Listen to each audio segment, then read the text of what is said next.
Hey! Woo! We'd been shopping with Granny and we'd had a fab day out and we'd been for lunch. How old were you, can you remember? 13 months. So you were just over 1. So you were just little, so you got a Milky Way at the shops. And then I made my mum a cup of coffee and I came back through with the coffee and he was sitting Milky Way on the floor in front of him, completely untouched. Yeah. And he was trembling and he was really hot. So he got some Calpol, we stripped him down, we took his clothes off him and he just left him in his nappy. He had a temperature, that was his only symptom at that stage, in the trembling. And then around about 6 o'clock he was sick everywhere. Really sick, all over his clothes, it was all in his hair.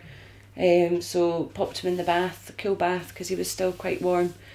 And then after his bath, we just put his jammies on and sort of bedtime at 7 o'clock as normal. About 9:20, he sat bolt upright, screamed. And I picked him up and we had a basin on the floor and he went to be sick again, and just collapsed, completely unresponsive, completely floppy, couldn't breathe, he was blue at the lips. Mummy. And it was just Mummy. horrendous. Mummy. Yes. How was my lips blue? Because you were very poorly. You were really poorly and you couldn't breathe properly. And you were just a very ill boy. You got very ill very quickly and it was very scary. So at this point I was screaming to Thomas to phone for the ambulance. And the ambulance crew were with us really, really quickly. And within 20 minutes we were in Kirkcaldy in A&E being admitted. They checked his temperature, which was 40.2, they checked his heart rate, they checked his blood pressure. His heart rate was 210. What? Crazy fast. Crazy. And he was just so unresponsive and so poorly. I noticed a couple of pinprick marks on his chest and I pointed it out to the doctor. And at that point sort of 3 of them left the room and I thought, this isn't good, and he came back in and he was like, look, we're going to treat him for meningitis. The normal way to test for that would be to do a lumbar puncture, but his blood pressure's so unstable, we're not sure he would survive that. They had ceftriaxone and gentamicin, and they then moved him to a side ward with the big sort of contamination posters on the wall. It was like he was a leper. He was on the antibiotics for about 4 days before he started to improve.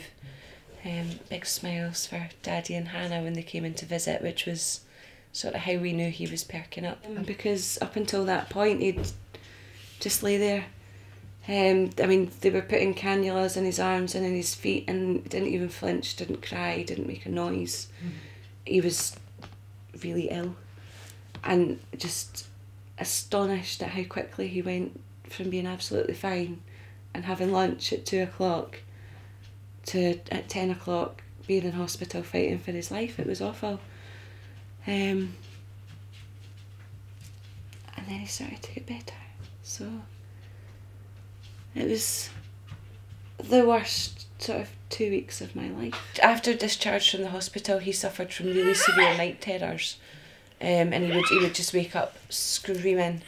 And that was difficult because there was no comfort in him at that point. It didn't matter what we did, we just effectively had to just sit back and watch him scream in his sleep. He then had to go and see a speech and language therapist because he's got issues with expressive speech, he's got delayed expressive speech. And we're sort of in the process of discussing possible behavioural side effects with the health professionals and staff at nursery and things. So you hear the word meningitis and you panic. You think of the worst case scenario. It's, I think, the illness that every parent fears the most. And you don't think it'll ever happen to, it's something that happens to other people. It's for soap operas and EastEnders and things like that. It's not for your gorgeous little boy. When I consider what the outcome could have been with that particular strain of meningitis, because he'd men B, which has got a 10% mortality rate, I will take any side effect you want to throw at me, because he's still here and we still have him, and we very nearly didn't.